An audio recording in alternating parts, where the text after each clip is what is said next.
Boa tarde a todos. Uma palavra necessariamente breve, mas para agradecer o honroso convite para estar aqui neste grupo de trabalho e partilhar esta mesa com suas amigas, que tanto estimo e aprecio e ouço e com quem tanto aprendo também. A morte sempre desafiou o homem. Provocou os filósofos, estimulou os sociólogos, arrebatou os teólogos, inspirou os poetas, selou amores impossíveis, derrotou sonhos, aniquilou projetos, construiu medos, consagrou heróis, angustiou as sociedades e atormentou os médicos. A todos se impôs como incontornável. Ao velho como ao novo, a morte impõe-se como certa. Para alguns poucos, desejada como próxima. Para outros, a maioria, desejada distante, muito distante. Mas a todos, sem exceção, ela chegará. Num universo que conheceu o seu Big Bang há cerca de 15 mil milhões de anos, a morte continua a ser, porventura, o único absoluto. E neste universo, o homem, que parece ter emergido há 5 milhões de anos apenas, é o único ser vivo que tem consciência da sua finitude e, portanto, da inevitabilidade do morrer. Morrer não é um direito, mas uma necessidade. E é esta consciência que marca indelevelmente a trincheira entre o homem e o animal. O homem que gasta tempo com os seus mortos e o animal que, a contrário, não tem necessidade de olhar os mortos. Mas não é uma morte em abstrato, enquanto degradação biológica que irrompe do cumprimento de um programa genético que aqui queremos trazer à colação. De facto, a morte, enquanto realidade concreta, não existe. Existe o corpo que morre. Existo eu e existes tu que havemos de morrer. E é exatamente esta consciência da minha própria morte e da tua morte, de ti com quem partilho a amizade dos dias, que se solta a angústia e a incerteza. Para Levinas, a morte é o mais desconhecido de todos os desconhecidos. Ela é mesmo desconhecida de modo totalmente diferente de todo o desconhecido. Perante o enigma que a morte encerra, a fragilidade do homem acrescenta-se e ergue-se a interrogação fundamental sobre o sentido da sua existência. Ouvíamos há bocadinho. Paradoxalmente, apesar deste determinismo biológico de uma morte que se exibe como a certeza mais certa da economia humana, sempre nos consideramos imortais.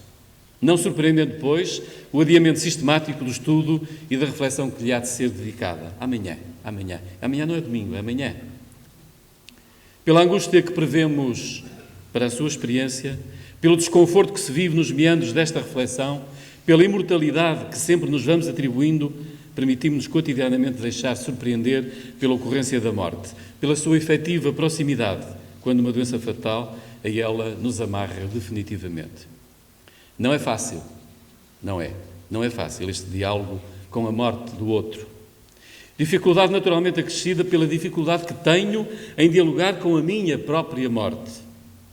Sendo um tempo irrenunciável de finitude humana, ela, a morte, não é o nada. Ela é ainda um tempo de finalidade, ela é um tempo de absoluta totalidade. Colocarmos-nos no patamar do nada perante a morte é quase uma impossibilidade, só ultrapassada na demanda de um discurso filosófico. Mas nas leiras que cotidianamente trabalhamos, talvez consigamos compreender que a morte não é necessariamente a experiência do nada. Por tal, é necessário não só morrer, mas é necessário morrer bem. E neste preenchimento transbordante de cada história individual, que com a sua própria morte ganha solidez, impõe-se um exercício especialíssimo de uma medicina que há de entender não apenas as ferramentas de que dispõe, mas o sentido e a finalidade da ação.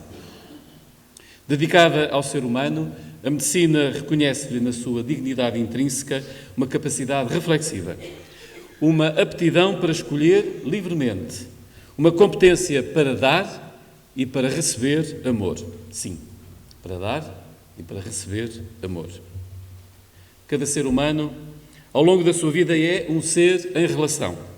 dependente de outros seres humanos na comunidade a que pertence. Dependência que se agiganta quando a morte se avizinha e nos limita as capacidades individuais. Mesmo que algumas capacidades possam estar transitória ou até definitivamente diminuídas, a dignidade intrínseca que nos constitui não se abate. Qualquer indivíduo que esteja mais vulnerável por doença, incapacidade ou idade fica afetado nas suas funções cognitivas, mas é ainda membro da comunidade da qual fica apenas mais dependente. Mas dependência não reduz dignidade, apenas acrescenta exigência ao respeito que lhe é devido. Não se perde dignidade quando se perde vitalidade. Face a mais vulnerabilidade, teremos de saber responder com a mais elevada expressão da solidariedade.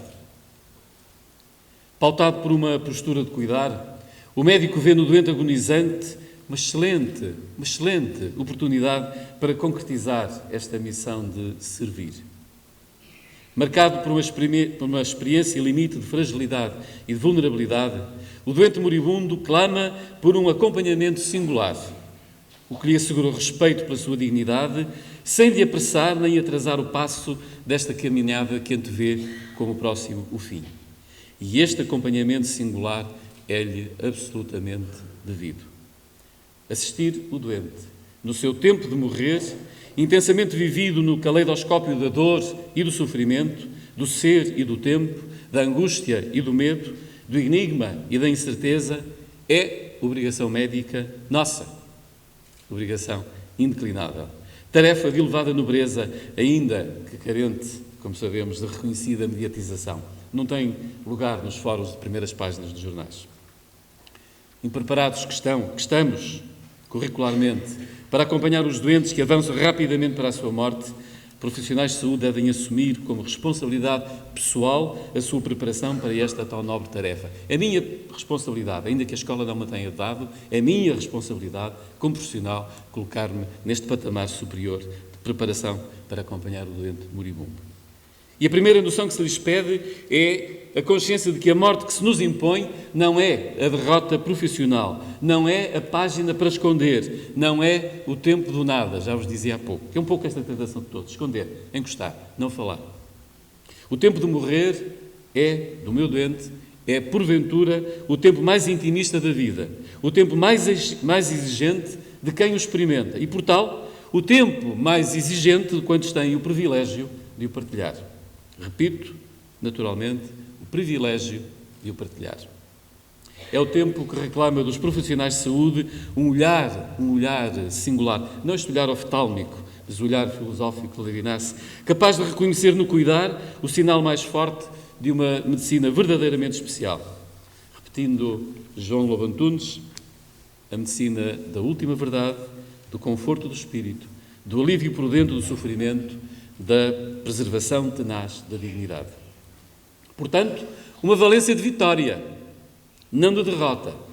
Não uma valência destinada a apoiar aqueles a quem a medicina já nada tem para oferecer, mas uma valência talhada para apoiar aqueles a quem a medicina tanto, mas tanto, ainda tem para oferecer. Estamos imersos nesta não nova, mas vetusta especialidade médica, agora rebatizada de medicina de acompanhamento ou cuidados paliativos. E os profissionais de saúde têm aqui uma excelente, repito, oportunidade de concretizar a mais nobre das suas missões. Estar com, tornar-se presente, assim disponível para. Nos cuidados paliativos concretiza-se, porque se entende claramente a capital importância da presença da pessoa, do profissional de saúde junto do doente. O doente dos cuidados paliativos, sabemos bem, não é o velho, é a pessoa que tem uma doença grave, incurável, evolutiva e em estadio avançado da sua evolução, o que é radicalmente distinto do doente que não tem solução. O doente necessitado de cuidados paliativos é, sim, o que não tem solução terapêutica curativa desta sua patologia, que é fatal. Mas o doente a quem os cuidados paliativos se dirigem tem uma fortíssima necessidade de uma terapêutica vigorosa, tão intensiva como intensivas são as técnicas indispensáveis aos doentes agudos dos cuidados intensivos. Apenas O sentido desta intensidade terapêutica é agora outro. Ele visa não a cura da doença, não é possível, visa agora o mais completo bem-estar do doente, o conforto, um eficaz tratamento da dor, um enérgico acompanhamento pessoal e personalizado, consubstanciado numa forte proximidade familiar, não computadorizado, portanto, uma atenção desmesurada ao seu sofrimento. Ele visa tornar real um relacionamento verdadeiramente humano que faça privilegiar a minha presença em detrimento de uma técnica que, sendo indispensável, ficará seguramente num patamar de segunda ordem. Faz dele, doente, uma verdadeira prioridade relativamente ao eu profissional. Reclama para a humanização dos cuidados, naturalmente o sentido mais forte do meu mistério. É o sentido ético desta intensidade terapêutica exigível neste patamar da assistência médica que me remete facilmente à prioridade do cuidar, devidamente integrado no plano terapêutico, à atenção ao modelo ético virtuoso para o meu agir e ao sentido da beneficência como resposta maior à vulnerabilidade que nos é proposto por uma bioética de matriz europeia. O modelo centrado no cuidar apela mais facilmente aos valores dos doentes, eivando a relação profissional de saúde-doente de uma intencionalidade personalista que desaguará certamente numa superação efetiva de um tecnicismo redutor. E ser virtuoso no meu agir coloca-me na esteira de uma permanente procura individual de fazer o bem, centrando claramente a relação ética nos seus agentes, pedindo não só ao profissional de saúde que seja bom, um bom médico, um bom enfermeiro, um bom psicólogo, como solicitando ao doente que seja igualmente bom, um bom doente. E numa ética que se quer humana e humanizadora, o respeito pela dignidade do ser humano é mais exigente que aquele que é devido à sua autonomia, antecedendo-o claramente, não tenho dúvidas em afirmar isto. Esse bezerro de ouro da autonomia. Este respeito refere-se não só ao valor intrínseco de cada indivíduo, como ao valor intersubjetivo de cada ser humano no seu encontro com o outro. E alerta-nos para a imprescindível atenção à vulnerabilidade. Reclamando particular dedicação para com os mais vulneráveis, este exercício atento à compaixão deixa bem claro não pretender procurar a perfeição nem a imortalidade da vida, antes reconhecer a finitude e sofrimento como inerentes ao ser humano. Não vejo modelos de reflexão mais oportunos para os desafios éticos suscitados pela temática que aqui nos detém, porque cuidar é exatamente a tónica central desta intenção assistencial. E qual é o perfil desta assistência médica do moribundo? O que se confina ao exercício das boas práticas médicas, pautado não pelos mínimos éticos a que a lei nos obriga, mas pelos máximos éticos para que todos somos convidados. Por inspiração ética, o que persegue o bem do doente, que lhe assegura o respeito pelo que é, não pelo que já não é. O doente que respira o seu tempo de morrer tem, pois, direito a uma assistência específica, ativa, que respeite esta sua condição de caminheiro inexorável de uma morte próxima, que avalie e que responda corretamente, portanto de forma adequada e eficaz, às suas necessidades de natureza física, mas também de índole afetiva, familiar, social e espiritual. Que assegure espaço de privacidade para a vivência intimista, que é a finalização da sua vida. Que abra portas ao silêncio, lugar de íntima e poderosa comunicação, no caminhar sereno ou, quantas vezes, tumultuoso para a morte. Que mate as dores físicas com terapêuticas eficazes e que crie vias terapêuticas efetivas de aproximação ao sofrimento. Que recuse o abandono humano e institucional a que tantas vezes são sujeitos, possibilitando-lhe morrer junto da sua família ou dos seus amigos, no ambiente hospitalar ou no seu domicílio, com dignidade e não subjugado a uma tecnologia cega e feroz, cumprindo interesses comerciais ou quejando. Que garanta as boas práticas médicas, nomeadamente a dispensa da água, a glicose, a analgesia, como o respeito pelas suas decisões. mas que recuse as más práticas médicas, nomeadamente a privação de uma medicina paliativa, tantas vezes exclusivamente solicitada para doentes oncológicos, como só os doentes oncológicos é que morressem. Que recuse o abandono do doente no processo de tomada das decisões em nome de uma feroz independência e distanciamento que desagua numa autonomia de recorte duvidoso. Não quero nada, não vou influenciar nas tuas decisões, decide e eu depois respeito. Mas o que é isto? Isto é abandono dos nossos doentes. Que recusa a instrumentalização do relacionamento profissional de saúde, doente, terminal, regulado maximamente por desígnios, quantas vezes, economicistas. Que franqueie as portas da instituição à ressocialização da morte. Que conceda o direito a morrer em paz. Caros amigos, medicalizar a morte é compreensível no contexto de medicalização da vida, porque tratamos apenas os vivos. É neste patamar que conseguiremos intervir, ambicionando afastar a necessidade dos pedidos de eutanásia. Apesar da doçura que o seu étimo grego, eutanásia, reclama para a morte, temos universalmente presente a noção de que eutanásia significa a morte voluntária, realizada a pedido, com intervenção ativa, determinada e deliberada de uma pessoa sobre outra que a solicitou. Parece-me que é claro. Matem-me, por favor. Desejo morrer. Acabem com a minha vida. Não aguento mais. Ponham fim a este sofrimento insuportável. São o grito que se ouve a quem está doente, gravemente doente, e que, por tal, não infrequentemente suscita inusitada compaixão a quem os ouve. Coitadinho. E a minha primeira questão que se levanta à minha reflexão é esta. O que é que alimenta a eutanásia? A sedução da morte ou a amargura da vida? A amargura vivida ou mesmo a amargura esperada? Alguns estudos apontam não só para a experimentação real, como para os receios fundados da dor insuportável na fase final da vida, como para a apreensão sobre uma hipotética perda de autonomia ou de controle das suas funções corporais. Serão estes medos reais ou sustentados primariamente na insegurança que relevam perante a probabilidade de, nas condições que atrás vos referi, não serem devidamente atendidos, devidamente acompanhados? Grande parte dos doentes que reclamam este pedido de eutanásia fazem-no já na longura de um percurso de doença grave, crónica, mostrada incurável e irreversível, portanto. Na distância de um trajeto fraturante da vida, nas suas vertentes física, psíquica, familiar, social, espiritual. E vale a pena determos-nos um pouco nesta dimensão do acompanhamento do doente com doença crónica, grave, incurável, mais ou menos próximo da sua morte. Doentes frequentemente portadores de patologias complexas, desfigurantes ou incapacitantes da sua atividade física ou consciência.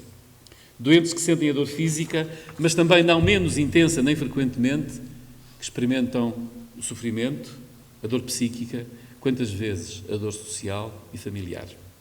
Para a primeira, a dor física, nós, médicos, dispomos hoje de poderosos meios farmacológicos ou tecnológicos capazes de aniquilar eficazmente este sinal de alarme. Aniquilar eficazmente este sinal de alarme. Há um chavão de que há mortes, há dores intratáveis. Médicos, temos terapêuticas e tecnologia capaz de aniquilar eficazmente a dor, que é um sinal de alarme que nos interessa e é útil até a sua consciencialização. A dor só é útil até termos consciência dela. Depois disso é absolutamente inútil. Depois de soado o alarme, a dor é absolutamente inútil. E é inaceitável que hoje possa não ser oferecido aos doentes o melhor esquema analgésico para silenciar eficazmente este radar biológico. A dor ativa reduz a nossa vitalidade, reduz a ação da nossa consciência, reduz a nossa capacidade de decisão, fragiliza o nosso poder de iniciativa, vulnerabiliza a nossa resiliência. A dor ativa subjuga a nossa liberdade.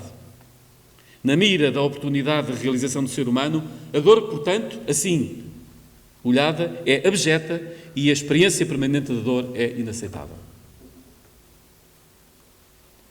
Para tratar do sofrimento, expressão radical da vulnerabilidade, dispomos nós, profissionais de saúde, de um outro sentido terapêutico, o trilho da humanização dos cuidados.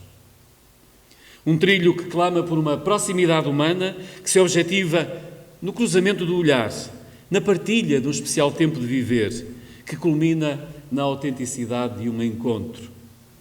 Trilho de humanização que, por tal, pede para ser percorrido por ambos os atores.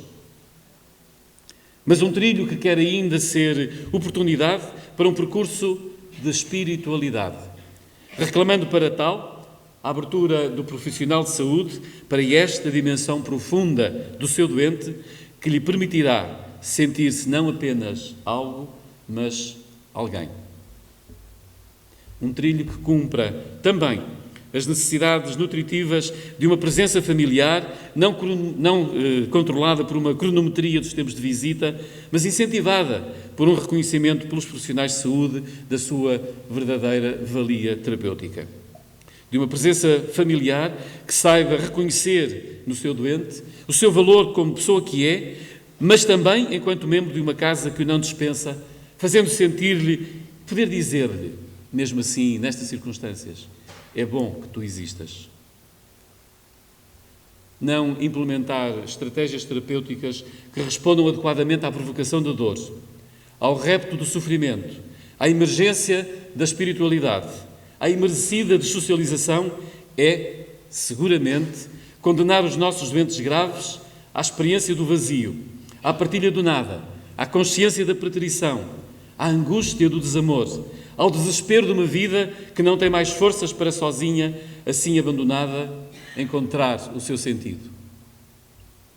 Se não nos libertarem da dor física, se nos impuserem um sofrimento enquistado, se nos matarem socialmente, se nos fizerem morrer do mundo dos afetos, como poderemos aguentar viver? Não parece ser difícil desejar assim não viver. E não será o encantamento da morte que me pode incentivar a desejá-la, mas o horror de uma vida dolorosa, a tentação para ensaiar uma fuga. Fuga que tantas vezes encontrará na procura da morte da vida a única possibilidade de matar esta vida. Sim, o doente quererá apenas matar esta vida insuportável. E não me surpreende em absoluto que alguém, assim transformado em algo, não me surpreende que admita querer desistir. Surpreende-me, sim. É que eu, profissional de saúde, concidadão, não seja capaz de entender este mecanismo eutanasiante do qual posso ser, pelo erro do meu agir, não pequeno responsável. Responsável por uma decisão indigna, porque injusta e inumana. Se Hipócrates valoriza o primado non nocere, que todos conhecemos, a ética inspira-me consistentemente à prática da beneficência. Devo então agir, facilitando a realização do bem do meu doente, do meu familiar, do meu amigo, na descoberta de uma alteridade que dele me não distancia, pelo contrário, me aproxima. Recusando fazê-lo solitário, dele me tornando solidário. Esta experiência de ficar só, tantas vezes encadeia este pedido de eutanásia, quantas vezes posso ser eu, cada um de nós, que passa ao lado e que é responsável por que ela possa acontecer. A minha atenção ao ser dolente que tenho em mãos, nos diversos patamares biológico, afetivo, psicológico, sociofamiliar e espiritual, criando veredas de ternura, rasgando espaços de presença, fraqueando as portas da amizade, cavará trincheiras profiláticas do desencanto, matará o desejo de morrer e será a oportunidade, quem sabe, para nascer a aceitação do morrer, quando a morte se perfila já aos nossos olhos. Desejar morrer é recusar viver, é negar a vida. Aceitar a morrer, na vivência deste tempo, é desejar viver, é aceitar a vida. Não tenho dúvidas, não tenho. É na reflexão sobre a vida e sobre os nossos comportamentos que a problemática da reflexão sobre a eutanásia tem de ser colocada. A segunda questão que emerge nesta abordagem temática prende-se com aquilo que já falávamos há bocadinho, a autonomia individual e o seu exercício. Sou livre para decidir, sou livre para decidir sobre o meu modo de viver, sou livre para decidir sobre o meu modo de morrer. Nas sociedades tecnocráticas, a morte natural é assim, porventura, indecorosa, ditatorial, porque se impõe à revelia da minha autonomia. A morte a pedido surge portanto, como a afirmação desta autonomia. Esta é a leitura epidérmica, legalista, de uma autonomia que se impôs literalmente ao paternalismo de antanho. A ética de hoje questiona, interroga profundamente o exercício libertário da autonomia, referindo-o antes, de forma exigente, à oportunidade que tenho para o desenvolvimento harmonioso da minha pessoa, isto é, a oportunidade que me é conferida para me decidir na procura do meu bem, na procura do meu ser feliz e na possibilidade de o ser também com os outros. A premissa afirmativa do quero deverá enfrentar sempre a interrogação. Posso? Devo? Questiono naturalmente o rigor ético de um exercício de uma autonomia que, visando a própria vida, o suporte sine qua non para o exercício deste princípio nuclear de Beauchamp e Childress, aniquila, afinal, de forma irreparável, este absoluto direito. Particularmente quando sabemos que as condições de decisão estão, a modo geral, condicionadas pela intenção humana do desencanto com a vida. A depressão é patologia que não é rara em quem se desgastou intensamente no consumo da própria doença.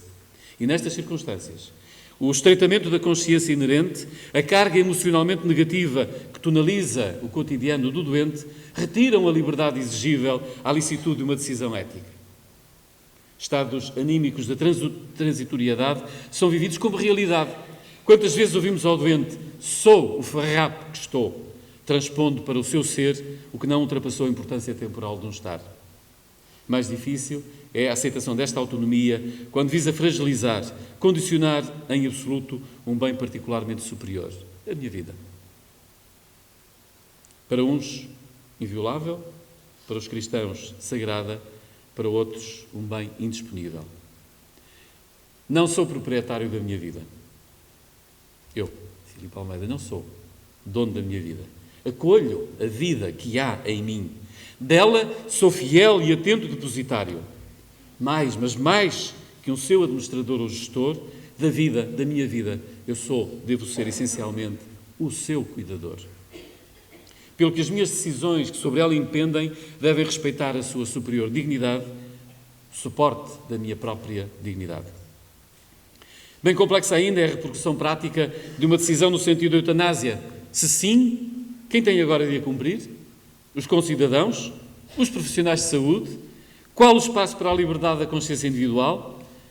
E o exercício da sua própria autonomia, concatenada que está agora aos valores individuais e profissionais? Não quero, não posso, não devo ser o abafador que Torga nos dá a conhecer nos seus caminhos, nos seus contos da montanha. Sequer na intenção, quanto mais na tentativa de concretização deste ofício, ser o teu abafador. Estamos, penso, situados num quiasma ético, numa real tensão humana. A eutanásia, despolutada pelo caos da doença, frutifica numa tríade desordenada.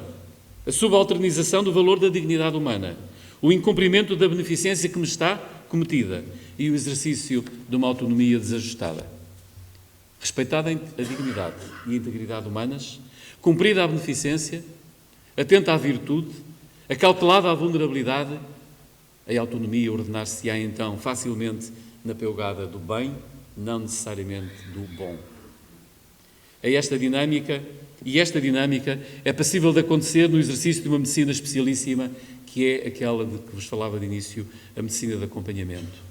Não a que me coloca no lugar do doente, descentrando de si e remetendo para um terceiro plano, mas colocando-me na sua companhia, a seu lado, partilhando tempos, espaços, afetos, viver. Um exercício intensivo de uma medicina que busca não a intensidade tecnológica, mas a intensidade de uma relação humana prenhe de dignidade. Um exercício de uma medicina que permita ao velho homem doente sem sentido descobrir-se agora como o novo homem doente capaz de descobrir o sentido para a sua vida. Um exercício de uma medicina com capacidade para escutar e fazer a aproximação ao doente com compaixão. Um exercício de uma medicina que se não envergonha de falar do amor nem da morte como tempo de viver. Um exercício de uma medicina capaz de respeitar os sentidos da horizontalidade e da verticalidade da vida humana, vendo na sua síntese a única possibilidade da realização da pessoa. Vou terminar. Os médicos e quantos agem nos terrenos paradoxalmente áridos e fecundantes da saúde e da doença têm de ser profissionais, sim, mas têm de ser pessoas de exceção. Científica, técnica e humanamente muito bem preparados, habilitados a dar resposta aos desafios do homem doente. Sabendo o que é viver na sua complexidade biológica, perscrutar a vida no seu mais denso mistério. Tem de saber o que é a alegria, tem de saber o que é o sofrimento, mas tem de saber algo sobre o que todos nada sabem. Afinal, tem de saber o que é isto de morrer. Tem de saber desbravar, na profundidade do ser humano que são, o pulsar de uma espiritualidade imanente, motor de vida, inspiração de sentido, condição de sobrevivência no patamar da autenticidade. E esta tarefa não é fácil. Se os livros científicos nos evidenciam de forma extasiante a construção biológica do ser humano a partir desse Big Bang milenar, afinal, pouco ou nada nos dizem sobre o viver e sobre a construção e a partilha do amor. Em cada doente, vencido pela sua doença mortal, está uma pessoa invencível na esteira da sua cultura, da sua história, das suas emoções, dos seus afetos, da sua memória, da sua espiritualidade. E é a esta pessoa, que assim se não verga pela mortífera doença, que nos obrigamos a disponibilizar uma belíssima medicina de acompanhamento, de conforto, de aniquilação da dor, mas de paliação do sofrimento, perante o desapegar do corpo que lentamente se impõe. É a minha tarefa ajudar o meu doente, usque ad ocasio, a fazer do seu tempo de morrer e da sua morte um registro biográfico pessoal, não envergonhado, mas de grande luminosidade. Muito obrigado.